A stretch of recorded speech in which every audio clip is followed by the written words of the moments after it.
Yo tout le monde, ici Devin et bienvenue sur Hierarchy Unlocked, le podcast officiel de la hiérarchie. Ce soir pour ce Raw Aftermania, je suis accompagné de Dilou et Talo. Salut les gars. Salut. Pas Dilou, Salut tout le monde. Dills. Dills. Dills, le nouveau surnom. C'est ça. Du coup, on va changer un peu les règles. Nouvelle saison, on fait autre chose avec le podcast. On est en mode plus chill, donc on passe directement à nos avis et au show directement. Pas de récap. Sans transition. On est chill, c'est parti. Donc du coup, on avait commencé avec Obafemi qui après sa victoire contre Brock Lesnar a fait son apparition pour ouvrir le show. Et il nous a sorti, je crois, 3 mots. Hein. 3 mots, je sais plus exactement ce qu'il a dit. Mais Ouais. je suis ici, quoi. Le rouleur est ici. Donc pour vous voyez quoi pour la suite pour Oba? Parce que en vrai, c'est compliqué. Hein. Quelqu'un comme ça, faut lui donner des bons adversaires. Puis en même temps, tu peux pas le faire perdre. Donc qui tu lui mets en face? Il sortent quand même très fort de Mania où il aurait, parce qu'on va utiliser conditionnel, mis à la retraite Brock Lesnar, à confirmer parce que c'est pas encore sûr à 100%. En plus, on est dans un fondement où il était très dominant. C'est quand même presque, c'est pas un squash match, mais c'est presque. Donc là, c'est vraiment, il est mis en avant sur un paysage comme une future grande superstar au même titre qu'un Braun Breaker. Il a teasé déjà d'aller chercher Roman Reigns pour le titre. Le truc, c'est logique, s'il est à Raw, la seule direction qu'il peut prendre, c'est le titre de Roman, le titre for Heavyweight. Ouais, mais ils ont parlé, lui, il a parlé de fin d'année. Hein. Donc d'ici là. C'est ça, mais qui tu mets sur la route d'ici fin d'année? Parce qu'en fait, il vient de sortir de Brock, qui est quand même un des prédateurs alpha du main roster. Donc il faut des adversaires qui sont vraiment du même calibre que Brock. Il y a Gunther, il y a Roman, il y a CM Punk et Seth Rollins. C'est ces 4 EA qui sont de ce calibre de Megastar. Le truc, c'est que Seth Rollins, il va être occupé avec Braun Breaker. CM Punk, il est dispo. Donc, non, CM Punk, ça va sûrement aller du côté de SmackDown. Hein. Ça, j'ai des doutes. Après, est-ce qu'il restera du côté de SmackDown? Mais je pense que les prochains mois, ça risque quand même de partir du côté de SmackDown. Parce qu'il faut voir parce que c'est quand même Netflix, Raw et SmackDown, c'est pas Netflix aux US, donc ils veulent quand même avoir les main stars à Raw. Si tu perds Punk, faut quand même qu'il y ait une contrepartie peut-être. Ouais. Après là, c'est en train de se stacker fort à Raw, hein, parce que je disais hier en parlant avec Syrah, il y a beaucoup de monde. Hein. Si là t'as Roman Reigns qui est présent pendant quelques mois en faisant quasiment tous les Raw déjà, il récupère la Bloodline, bon on y reviendra après.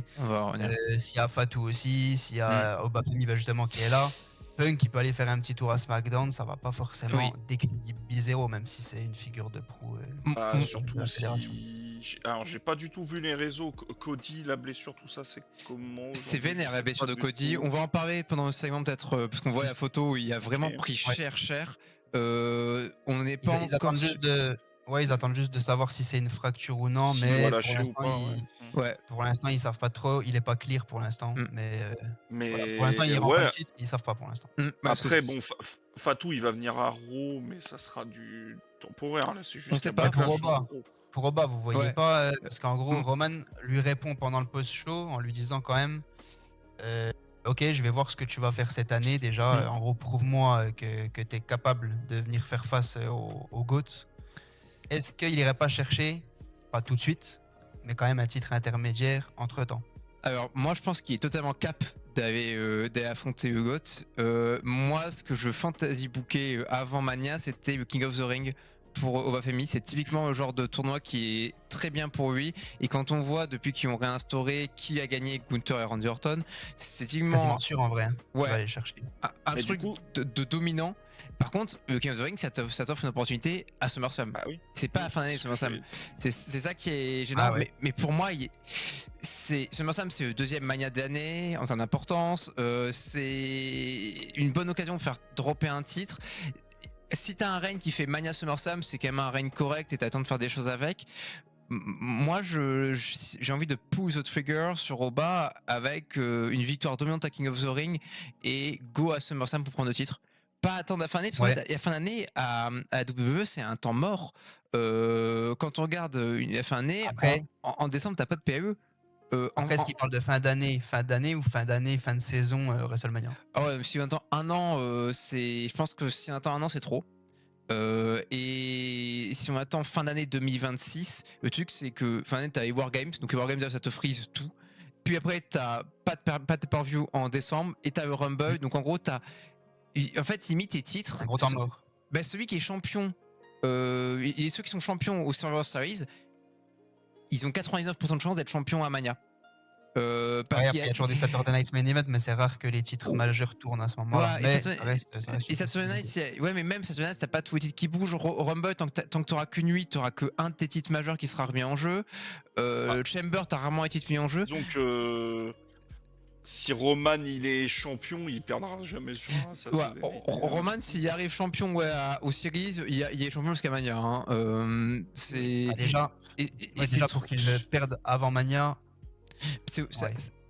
Moi je trouve que s'ils veulent choquer le monde et établir Oba Femi comme la nouvelle Force de nouveau ruler de Raw, c'est le faire prendre le titre sur Roman à SummerSlam.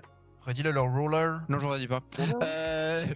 Mais et à moins qu'ils fassent, on en parlera à la fin de l'épisode parce qu'il y a des choses qu'on va apprendre sur Roman, mais ils peuvent frustrer les gens en faisant perdre Oba contre Roman, pas Queen, mais je trouve ça un peu dommage. Je pense que là ils ont donné les clés du camion à Oba avec cette grosse victoire contre Brock. Il faut aller jusqu'au bout et il faut pas perdre son momentum, faut pas te faire tant qu'il est encore chaud.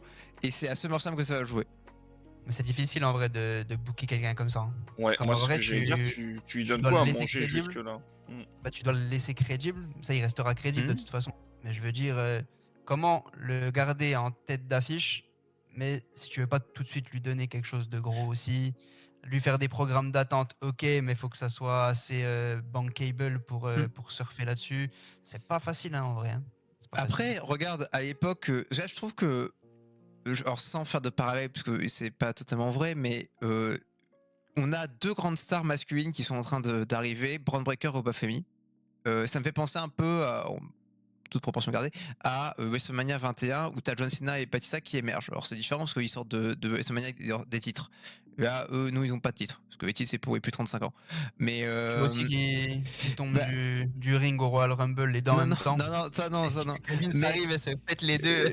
Mais ce que je dis, c'est qu'à l'époque, à la WWE, on avait pas mal de grosses méga stars et tout le monde pouvait passer en autour du titre. Quand t'avais Triple H, Undertaker, Shawn Michaels, John Cena, Batista, Randy Orton, t'avais beaucoup de gens qui étaient prétendants au titre naturel parce que par palmarès et par aura, mais ils avaient d'autres histoires, ils étaient mis sur d'autres choses temporairement.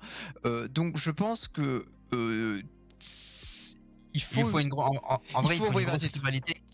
Ouais. Qui dure limite pour plusieurs mois, que tu fasses limite 2 ou 3 matchs, que ce soit contre un Gunther ou. Mais tu sais, une rivalité qui prenne vraiment l'ascendant sur un titre ou quoi que ce soit, on s'en fout. On veut voir cette rivalité, on veut voir ces matchs, et en gros que ça fasse patienter. Ils n'ont pas besoin d'aller sur des titres comme un Seth Rollins CM Punk ou un Drew McIntyre CM Punk aussi. Vraiment de l'animosité et t'as pas besoin de titre. Mais pour ça, il faut une histoire. Voilà. Pour qu'il y ait une rivalité sans titre, il faut qu'il y ait d'histoire, il faut qu'il y ait une histoire personnelle. Et je sais pas si avec Oba Femi, tu peux écrire ça aussi facilement pour l'instant, parce qu'il y a moins de vécu. Par exemple, Drew et CM Punk, c'est qu'ils vivent tout seuls, parce qu'ils ont une histoire. Ils ont un passé. Oui, mais Oba, il y a encore tout neuf à la WWE, donc il n'y a pas encore, il y a pas trop de trucs sur lesquels tu peux écrire et sur lesquels tu peux rebondir pour créer une histoire et du lien avec des personnages. Ouais, mais par contre, tu vois, le fait d'avoir. Attends, je vais te laisser juste continuer, Tilo. Mais le fait d'avoir eu ce match face à Brock Lesnar, en gros, tu l'établis comme the next big thing. Et est-ce que les autres vont pas vouloir venir justement le chercher et justement prouver à tout prix qu'ils peuvent le battre? Donc en gros, ça va être à qui? Enfin, qui va réussir à faire tomber Oba Femi un peu à la manière de l'Undertaker à WrestleMania? Bon, toute proportion gardée. Hein. Mais je veux dire, qui va être le premier à faire tomber le rouleur? Ouais, mais oui, vas-y, Diou, je ne sais pas. Non, mais moi, du coup, ma question, c'est qui? Parce que tu dis ça, il y a quelqu'un qui va aller chercher, mais qui? Ouais, c'est ma question. Parce que le gars, lui, il a été chercher Brock, mais il y a qui va aller voir Robin et lui dire attends, je vais te défoncer. Ouais, parce que alors qui tu vois qui est assez crédible, qui peut battre Oba fair and square, à part Gunther. Battre, il le battra sûrement pas, mais oui, faire bonne figure en tout cas. Gunther déjà, oui. Ouais, Gunther. Tu peux potentiellement lui mettre une fois un Jacob Fatu aussi. Oui, Jacob. Ça serait pas déconnant. Bah, Roman, forcément, oui, mais ce sera pas pour tout de suite. Un Seth Bah. Rollins, bon, au niveau du gabarit, c'est plus compliqué. Ouais, mais Seth Rollins, il peut, c'est le Beast Slayer, Seth Rollins, donc il Ouais, peut voilà, battre des mecs plus forts que lui. Et puis après, je pense que c'est une affiche qui est ultra protégée, mais il y a aussi Braun Breaker ou Ça, oui, Bronson Reed. Alors, Bronson Reed. Pas protéger l'affiche contre Bronson Reed, mais je veux dire, oui, Bronson Reed pourrait affronter Oba, pourrait être crédible tout en perdant, parce qu'il viendrait pas abattre Oba Femi. Mais... parce que à l'époque, tu vois, j'aurais dit un mec comme Rousseff, mais même si Rousseff, il aura une fois un très beau mania et il revient fort. Il s'est déjà fait rouler dessus. Un qui malheureusement est encore indispo pour blessure, c'est Sheamus. Sheamus, c'est typiquement le genre de défi dans lequel il peut briller. Il va pas gagner, mais il va briller. Donc, c'est vrai que lui, il a le profil du gars, j'y vais. Alors Drew McIntyre, là il part faire le tournage, mais ensuite quand il revient, il peut faire ça. Donc il y a beaucoup de belles affiches possibles. Cody Rhodes, il y a déjà eu, mais il y a besoin de faire une revanche. On peut lui laisser un an sans titre. On peut, mais en fait, faut aussi bien écrire des belles histoires aussi avec, pas juste faut y mettre quelque chose. Faut pas que ce soit juste on s'affronte parce qu'on s'affronte, parce que histoire avec Brock Lesnar, c'est un open challenge, niveau histoire, c'est assez basique, mais le fait que l'affiche soit assez hypante, ça suffisait. Mais si tu veux faire ça, c'est. Le fait d'avoir battu Brock, justement, ça ouvre un pan du scénario où tu peux jouer là-dessus. Il a battu Brock Lesnar, moi j'ai envie d'aller le chercher. C'est limite, en fait, pour les adversaires, c'est limite comme un titre. Oui, tout à fait, comme un slip du Taker. En fait, tu peux envoyer Gunther en mode Gunther qui arrive. Alors, moi, je voulais mettre à la retraite le vieux là. Pourquoi tu as mis à la retraite C'était à moi de renvoyer à la ferme et ensuite de s'affronter là-dessus. Tu as une histoire qui se fait. En plus, Gunther il est plutôt heel, Oba est plutôt face, donc ça s'écrit tout seul. Ça peut être une première rivalité. Et moi, j'aimerais bien sans ceinture. C'est ça, parce que pour moi, il n'y a pas besoin, mais est-ce que eux ils le feraient sans ceinture? Oui, c'est possible. Hein, après, Gunther, il faut qu'il retourne sur une ceinture quand même, parce que ça fait longtemps qu'il y est plus. Hein. En tout cas, dans les backstage, il a teasé vouloir le titre de Roman Reigns. Il y a même LA Knight qui est venu. Mais moi, je voulais finir sur un petit fantasy booking de Jilou. Donne-nous ton adversaire idéal là pour sur Oba. Ouf, oh putain, il me prend de court là. Il avait pas prévu là. Ah ouais, non. Non, on va dire un qui te vient en tête là, le match que tu as envie de voir à part Roman Reigns. Là. Comme ça, tu te dis vas-y. Ah bah putain, l'autre il double truc. À part Roman Reigns, il me l'enlève. J'allais dire Roman, il me l'enlève. Non, bah allez, tant pis, on verra bien. Réfléchis, tu nous le diras pendant. Vas-y, je le dirai après. Du coup, il y a eu aussi.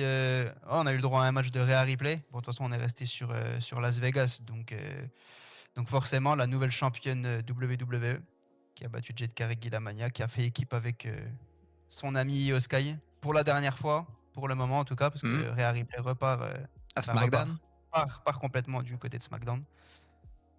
Et du coup, qu'est-ce que vous pensez surtout de la suite de la storyline entre Io et les Kabuki?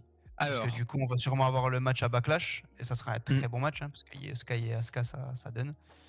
Vous êtes hypé pour potentiellement cette affiche et la fin de la rivalité? Je pense que il y a quand même un peu de hype et je pense qu'il faut leur donner plus de temps à l'écran pour développer, parce que l'histoire s'écrit assez simplement, mais elle n'a pas forcément été trop mise en avant. C'est toujours une histoire qui était dans le fond d'une autre histoire, en background. Elle n'a jamais été mise au premier plan. Donc je pense qu'il est temps de le faire.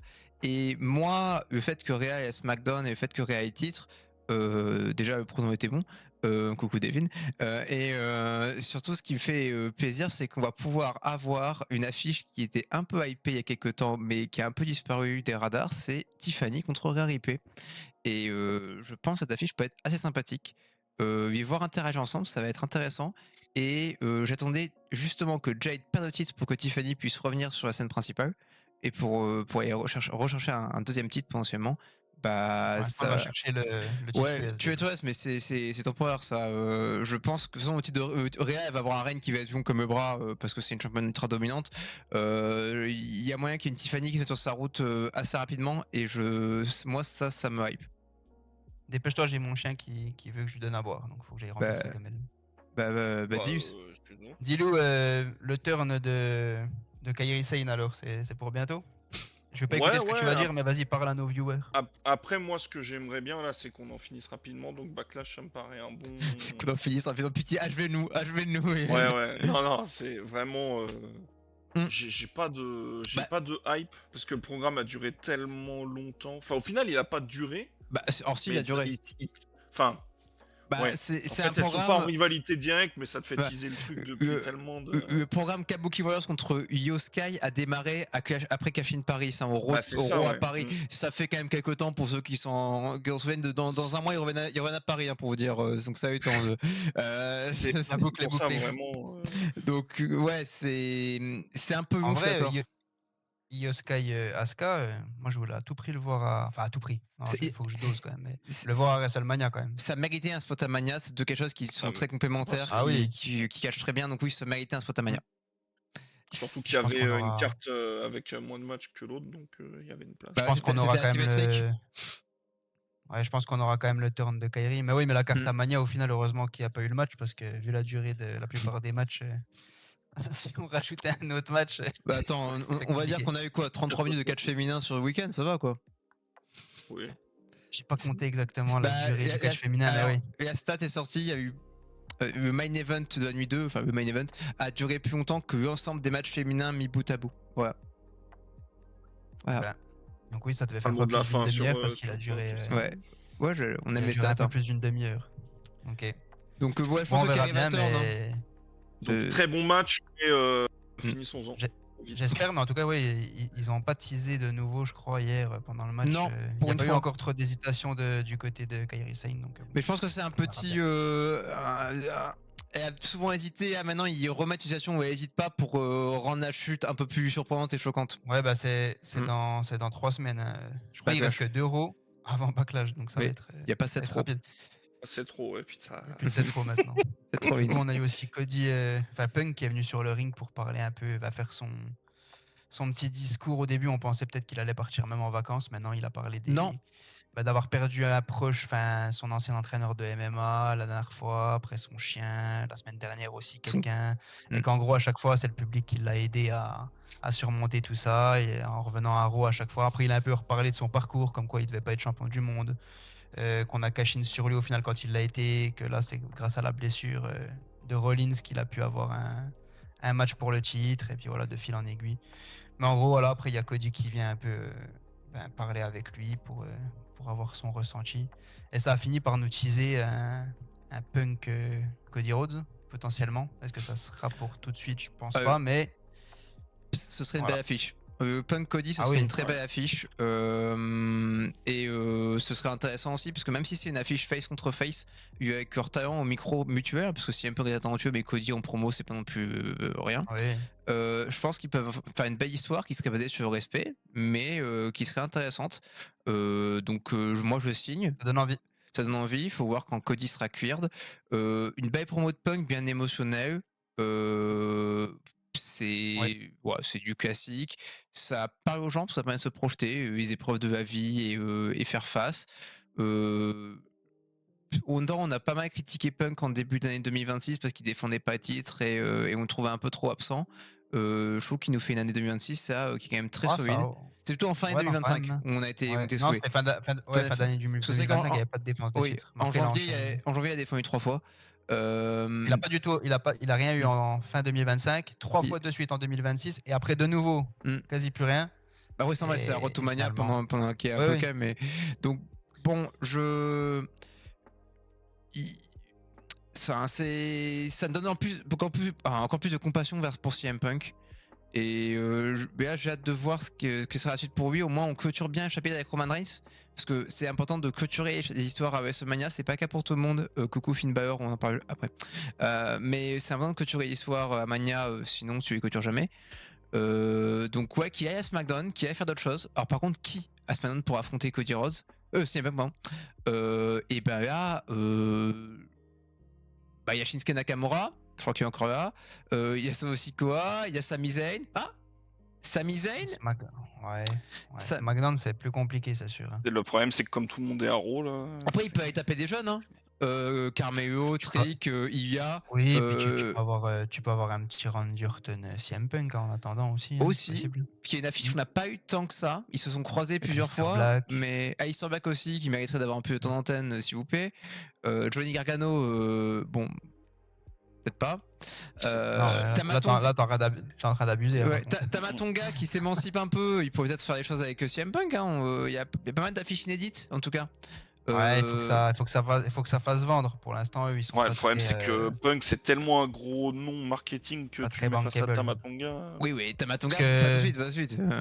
Oui. Que CM Punk, Cody, à part SummerSlam, je les vois pas le mettre avant quand même. Bah, De toute moi, façon, c'est il y ce que aura pas j'allais non dire, plus, c'est il y aura les pas gros PLE 36 sont loin. PLE, il y aura pas 36 PLE avant De SummerSlam. toute façon, il y a Backlash, Cash in Italy, alors Night of Champions / King of the Ring, to be confirmed parce que Arabie Saoudite, on sait pas. Oui, mais ils vont quand même le faire, même si c'est pas là-bas. Ouais, il faut voir où ils le font. Et après, il y a un Saturday Night Main Event au Garden et ensuite il y a SummerSlam. Donc oui, il n'y a pas grand-chose. Mais moi, je pense que ça dépend de quand Cody revient aussi. Hein. Là, on sait pas du tout. c'est moi au début, quand il s'est pointé là, j'ai cru qu'il allait lui dire bah tu sais quoi, il y a une opportunité qui tombe du ciel. Ouais, genre le titre. Bah, c'est celle-là. Parce que moi je vais devoir lâcher mon titre, Ouais, mais j'ai cru à ça. Mais... Ouais, après si Cody rend titre vacant, ça part tout droit pour moi, Punk contre Randy. Ah bah oui, c'est sûr. C'est tout droit. Ah bah de toute façon, si tu fais mais après du coup ça ferait une grosse affiche sur un petit PLE du coup. Bah, t'as pas le choix. T'as pas le choix, faut bien que tu... Sinon après ton résultat il est trop évident quoi. Si tu mets Punk contre quelqu'un d'autre. C'est ça, tu mets pas de pack à feu au milieu, voilà, c'est bon, les gens sont pas contents et voilà, c'est bon. Hein. Mais bon, Punk du côté de SmackDown, je pense même que c'est obligatoire. Ça rappellera les grandes heures de Punk en 2009. Non, mais pour SmackDown, je veux dire, parce que là, à Raw, tu vas avoir du lourd. Pour SmackDown, t'es obligé de ramener. Surtout Cody, surtout si Cody est ça. Les rivalités, faut que tu tournes. Là, tu vas mettre quoi après? Comme tu dis, pour Cody, tu mets quoi après? C'est ça. McIntyre encore?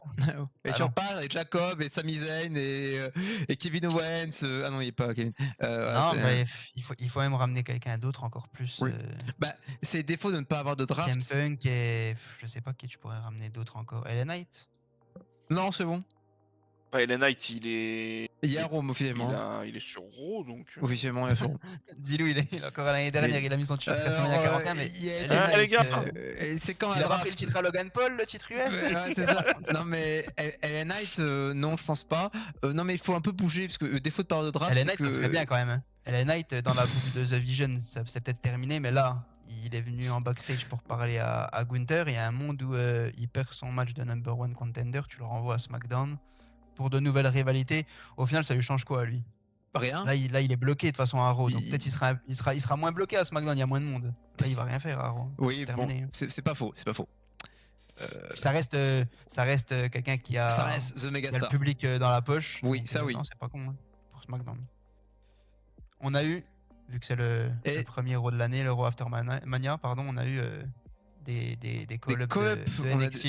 On a une nouvelle recrue, Mercato a été intense. Avec le premier, moi j'étais très content. Ouais, surpris.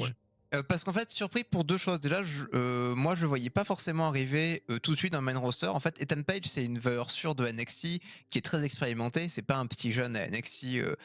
Et je voyais bien rester un peu plus longtemps pour aider NXT à grandir. Parce qu'NXT a énormément de turnover.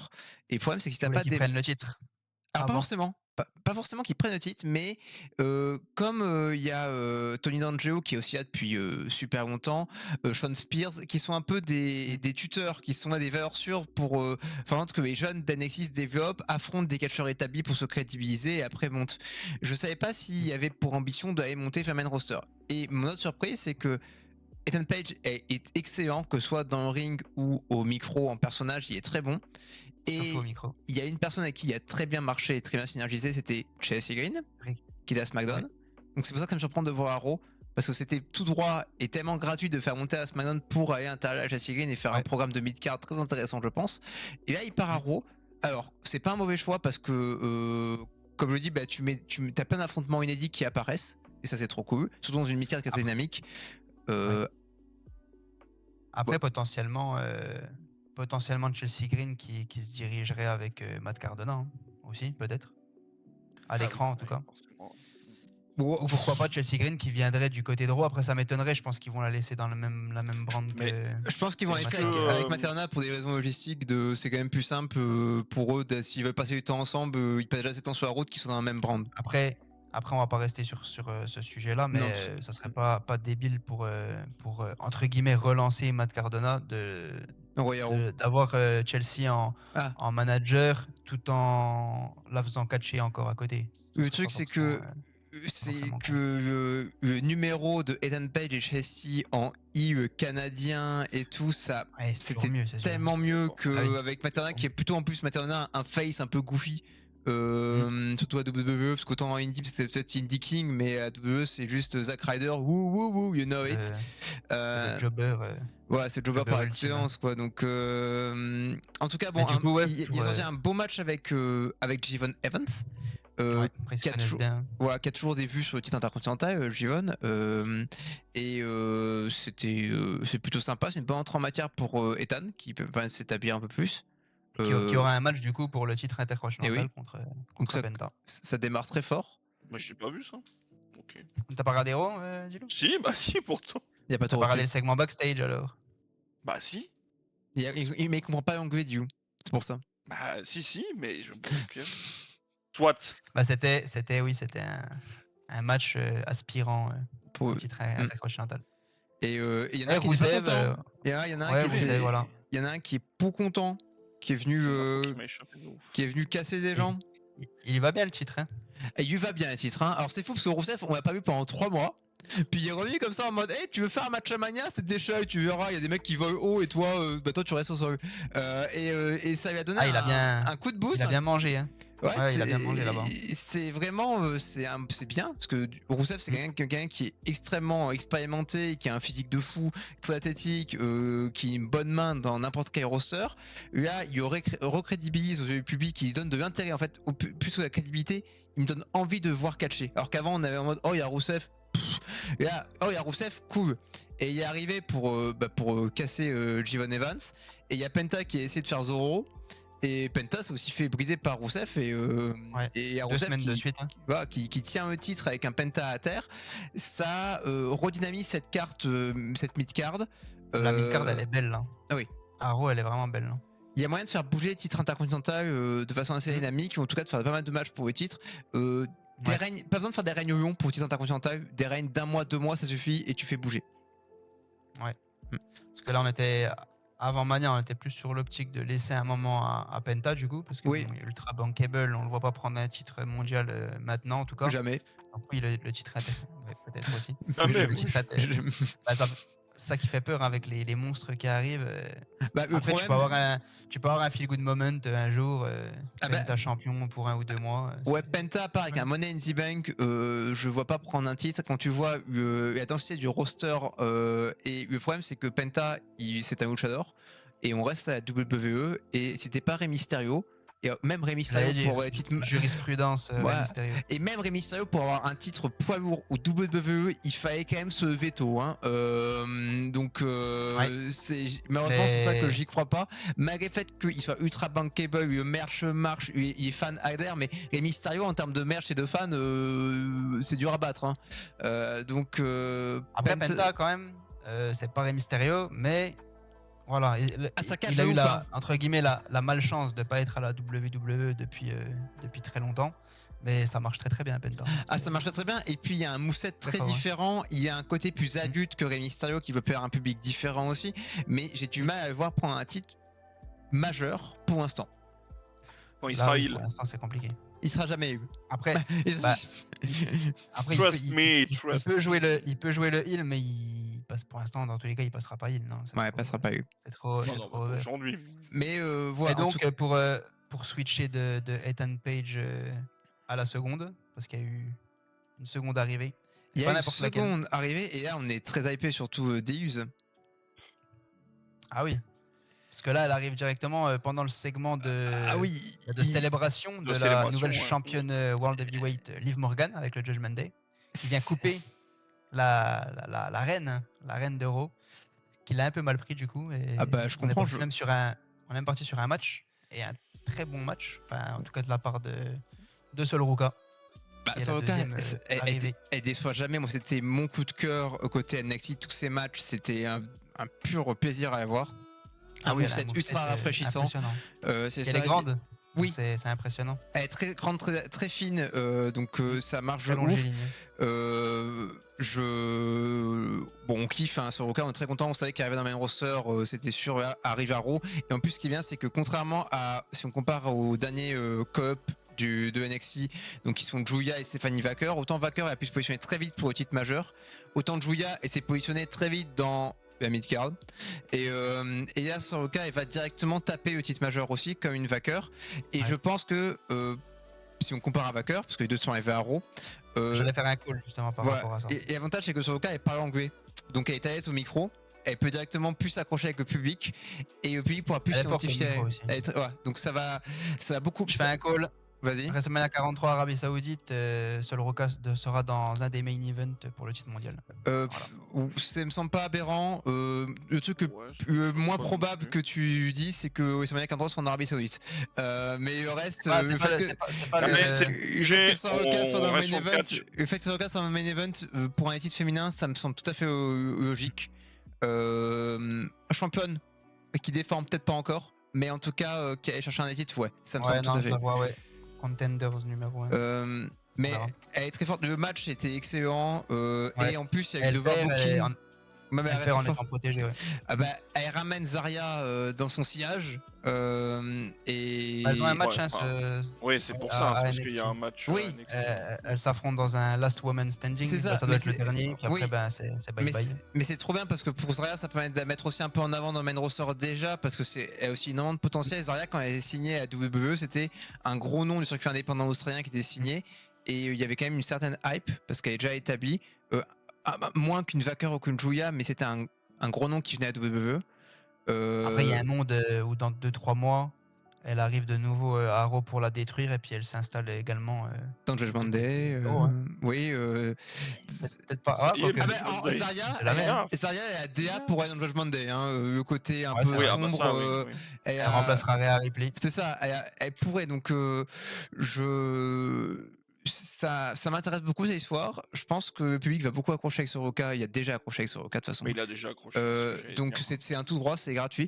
Vous savez pour lequel je m'inquiète, c'est Vaquer. Rebondir de ça va être dur.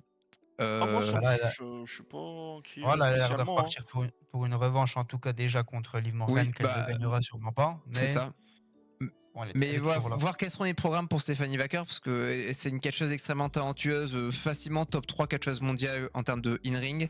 Le problème, c'est le côté personnage et micro qui pêche encore un peu. C'est la gueule à Becky Lynch, même si passer de ça. Non, mais il y a un petit seul Ruka Becky Lynch. Soroka Becky Lynch, ça peut être là aussi sympa. Il y a pas mal de bonnes affiches. Ethan Page, Sol Ruka. On commence très bien. C'était bien réussi. Bon, Sol Ruka, c'était déjà au SNME de Washington. C'était déjà bon contre Bayley. Et on a eu une info, la plus grande info qu'on ait eu pendant Raw, c'est que la semaine prochaine, concert exclusif de Joe Hendry, et ça a été précisé par Michael Cole. Joe Hendry arrivera définitivement à Raw lui aussi. Mais le concert, il pourra être streamé ou pas streamé son concert? Je sais pas, faut voir avec. Joe Hendry, ça on souffle un peu très fort. Oui, non, Joe Hendry. Ne parlons pas de lui, on va pas lui donner de gaz. Parlons des meilleurs. Parlons de la vision. Alors, on a eu un petit segment de Heyman pour Brock Lesnar, donc ça nous tisse quand même la retraite, encore une fois. Parce qu'il disait quoi exactement? Qu'il était dans le Now, il va passer dans le intro. Voilà, Forever. Dans le Now, Forever. Et donc, heureusement que la division tag est remise à niveau par Austin Theory et Logan Paul. Et du coup, il nous fait l'intro pour le retour de Braun Breaker. Ouais. T'allais dire quelque chose par rapport à... Non, outre que le fait qu'en arrière-plan on voit 5 ou 6 Greenshot Guys, ça me fait délirer de fou. La famille des Greenshot Guys, les mecs ont d'humour, c'est bien joué. On peut pas les louper. Parce que c'est Logan Paul, je crois, qui est en bif avec le Green Shirt Guy. À chaque fois, ils se prennent la tête. Mais qui n'est pas en bif, Logan Paul. Alors oui, Logan Paul qui a fait un CSC monumental. Enfin, ça a fait un CSC en mode on a marre des influenceurs qui viennent faire du catch en mode. des outsiders. Non, mais Tu mets à tout, toi. C'est. C'est rigolo, il est pas... maintenant il est full-timer. Ouais, non, parce que c'est un CSC, ça qui fait que c'est drôle, c'est parce que c'est un CSC et que c'est un méchant qui dit ça, donc c'est très bien, mais je ouais, bah, ça renforce bien son personnage, quoi. Donc, ouais, ils ont été. Moi, j'avais peur que ça parte pour une feud encore infinie avec Uso pour équipe par équipe. Ah non, fini ça. Heureusement, il s'est pas. Mais heureusement, il y a une transition avec. Il y a déjà Paul Heyman qui annonce le retour de Braun Breaker qui vient, accolade avec tout le monde, petit passage au micro où il dit à Seth Rollins, peu importe où t'es, je viendrai toutes les semaines, je te détruirai, etc. Et là, burning down Seth Rollins qui arrive par derrière, coup de chaise botché à l'arrière du crâne de Braun Breaker qui se met à pisser le sang. C'est pas grave. Bon, ensuite coup de chaise à Logan Paul, bien évidemment, il peut pas le mettre à Austin Theory, trop vif. Coup d'avant-bras, ça défonce Seth Rollins à 2. Il lui a mis la pression.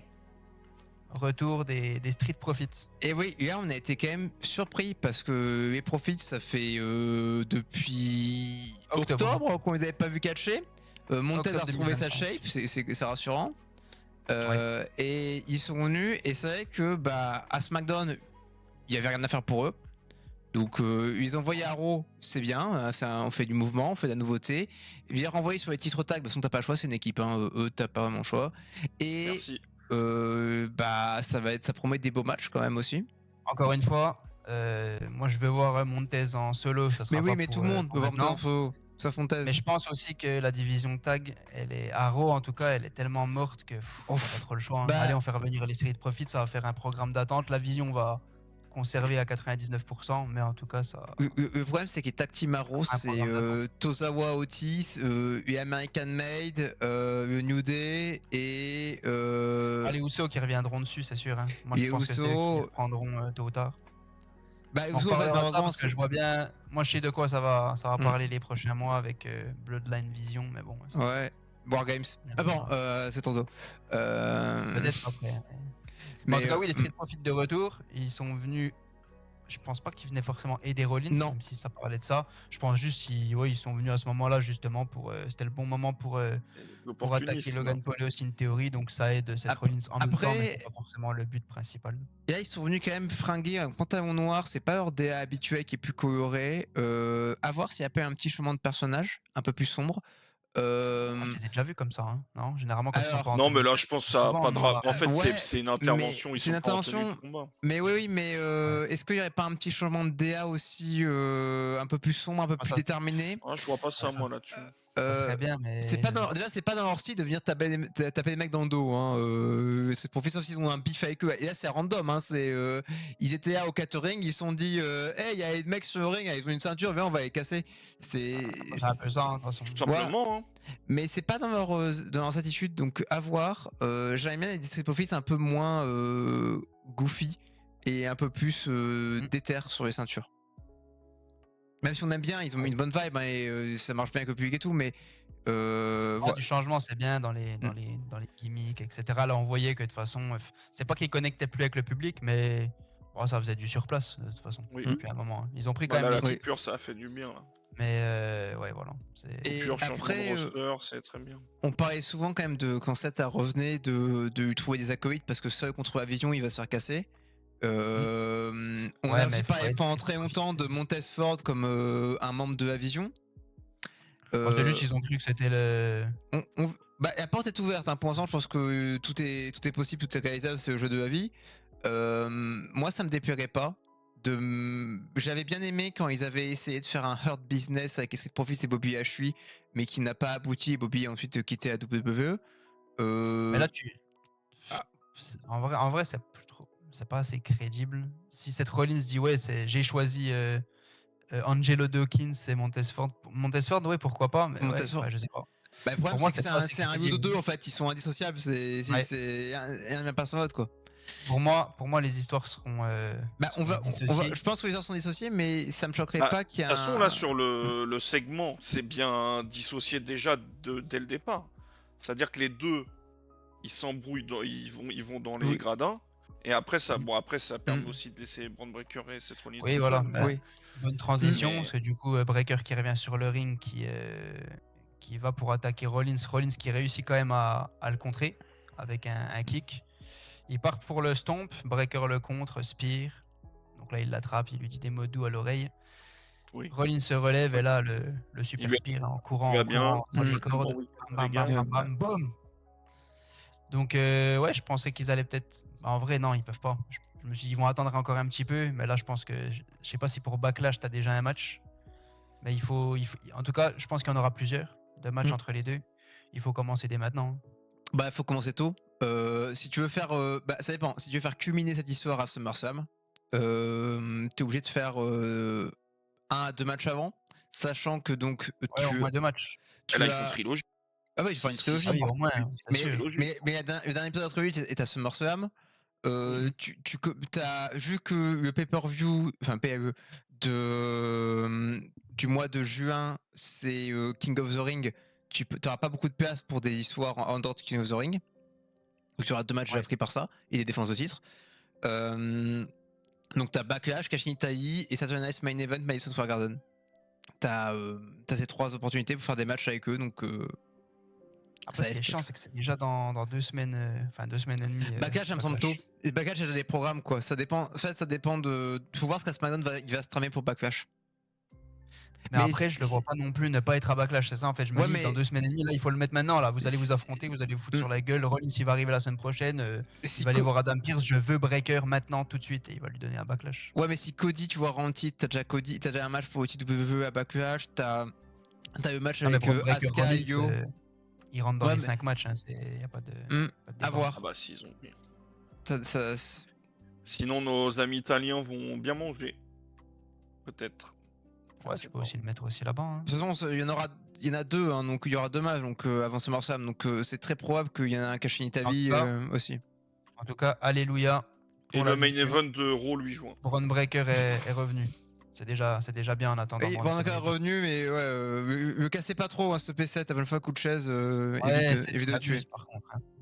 Bon, ce qui me fait un peu plus chier quand même, c'est pas le match en lui-même, parce que je comprends le JD McDonough, Finn Balor.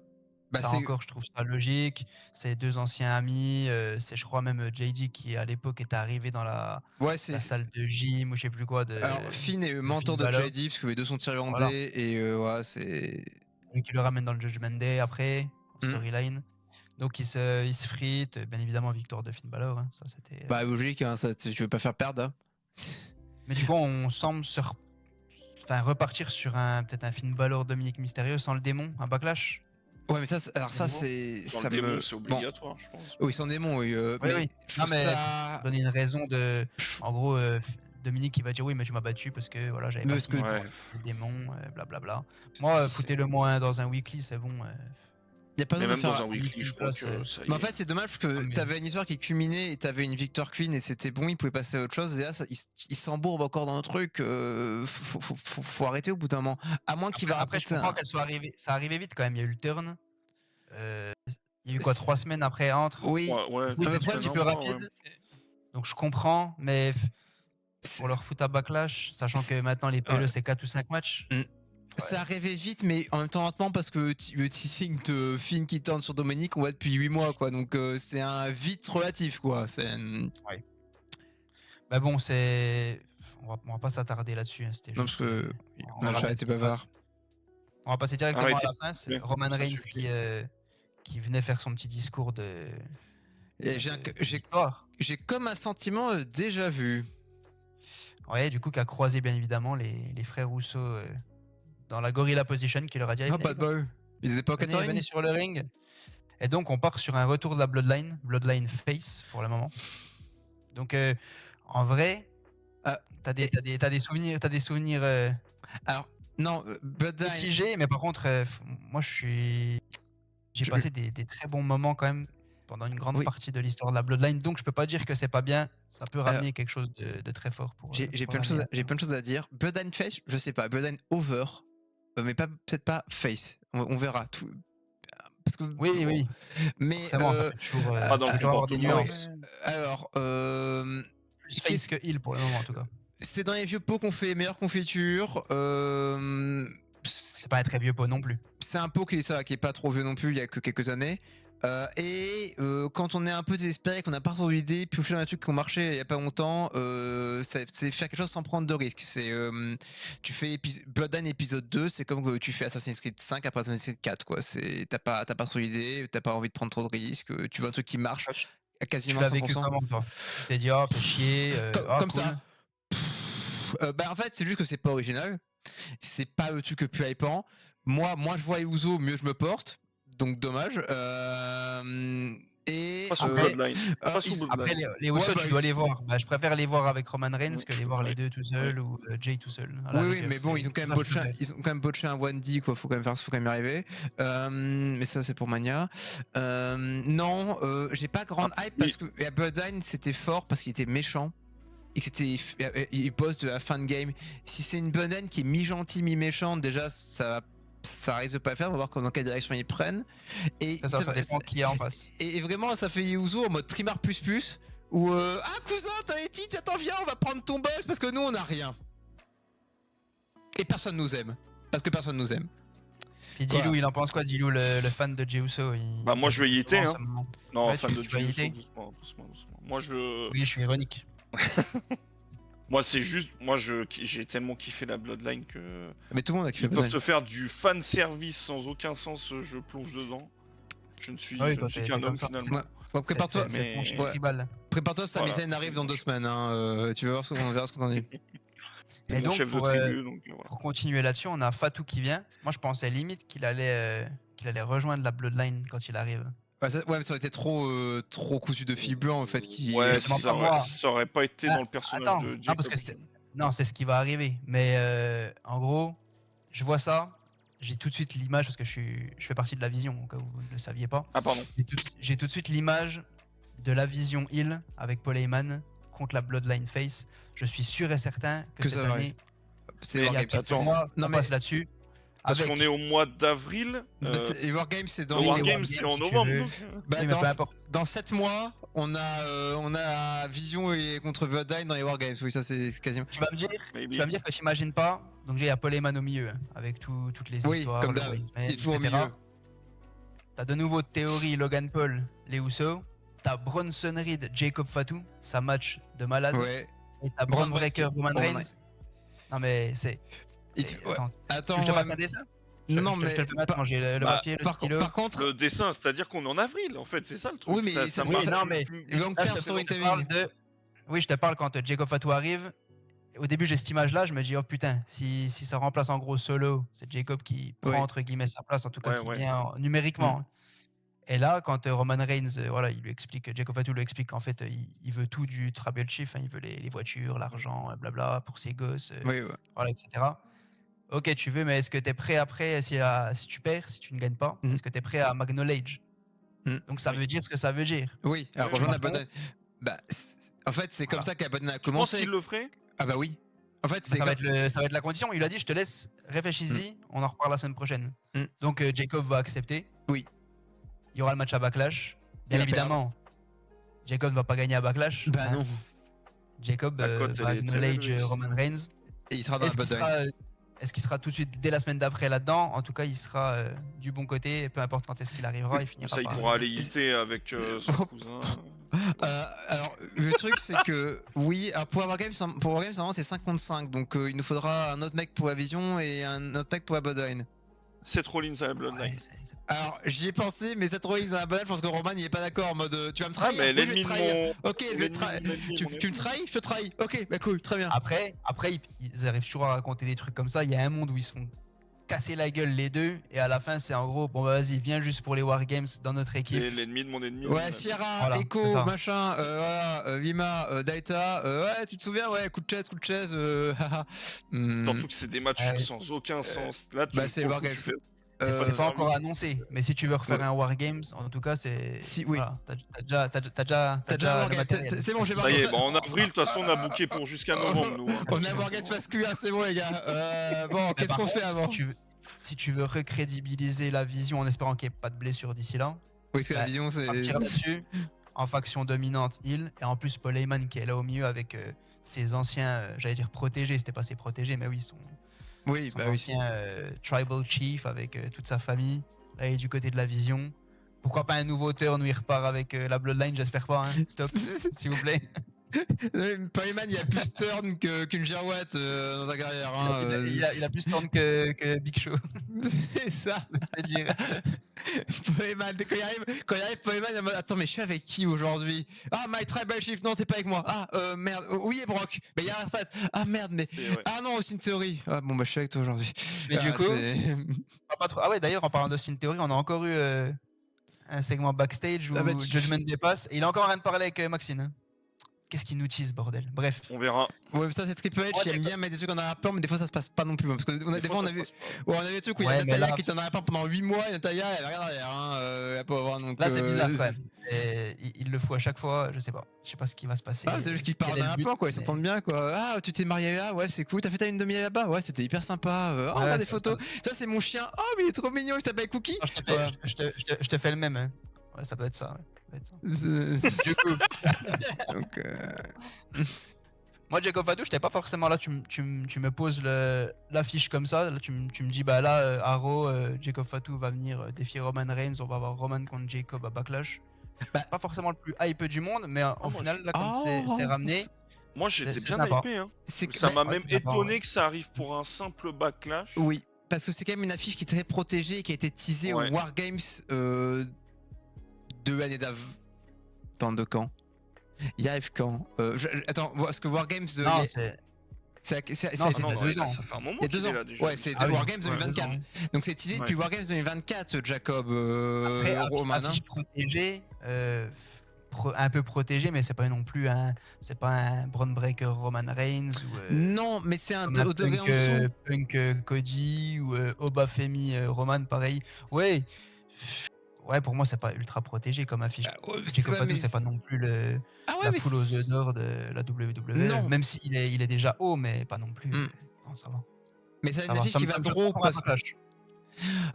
Ça me change pas pour un Backlash qu'il faut arrêter ces trucs avec c'est un PE mineur à une époque de mon temps. Ça qui fait chier. Oui, ça faut arrêter ça. On avait des John Cena qui catchaient dans n'importe quel pay-per-view, des Randy Orton Batista dans n'importe quel pay-per-view, des Taker dans n'importe quel pay-per-view. Il faut arrêter avec ce truc de PE mineur quoi. Tu protèges une affiche parce que tu veux celle-là pour ton gros WrestleMania. Ok, une affiche. Mais là, à chaque fois, t'es là, ça et ça. C'est bordel, non. Faut non, il y a un moment, en fait, mais c'est un fait aussi. Backlash est un PLE mineur, enfin, il y a un moment donné. Oui, mais au bout d'un moment, faut arrêter avec ça parce que sinon, tu peux mettre un gros match. À force de négliger les PLE mineurs, les gens vont plus regarder. Ils vont se dire, ah ben, c'est pas SummerSlam Mania, c'est pas Big Four, je regarde pas. Oui, mais c'est déjà le cas sans les négliger. C'est-à-dire qu'aujourd'hui, t'as des mecs qui vont pas. Le Backlash, il va passer, ils vont regarder le résumé, c'est tout. Ouais, mais Mania, il faut regarder. Il faut arrêter de négliger les PAE qui ne sont pas dans le Big Four, parce que je trouve que c'est extrêmement dommage, ça reste des PAE. Et à force de protéger les affiches, plus souvent, c'est qu'ils prennent un risque, parce que si t'as un mec qui se pète au mauvais moment, alors que quand tu pouvais faire, tu pouvais, tu as dans le boss. Hein. Donc faut pas protéger l'affiche trop longtemps, parce qu'à force d'attendre, tu prends trop de risques. Voilà. Exact. On va terminer là-dessus. C'était un peu plus long que d'habitude avec le nouveau format, puis c'était le Raw After Mania aussi, donc ça se comprend. On se retrouve. Oui, tu peux lever le doigt, Gilou. T'as une question? Non, je reconnais mon chef de tribu. Ok. On se retrouve samedi, mais non, sûrement dimanche même, parce que là, la semaine est chargée, donc on change un peu le planning juste pour cette semaine. Donc dimanche, normalement, le récap de SmackDown. Du SmackDown After Mania. Ouais. Donc n'hésitez pas, comme d'habitude, à vous abonner, liker, commenter, partager, rejoignez le Discord. C'était la hiérarchie, les gars. On se dit à dimanche. Reconnaissez votre chef de tribu.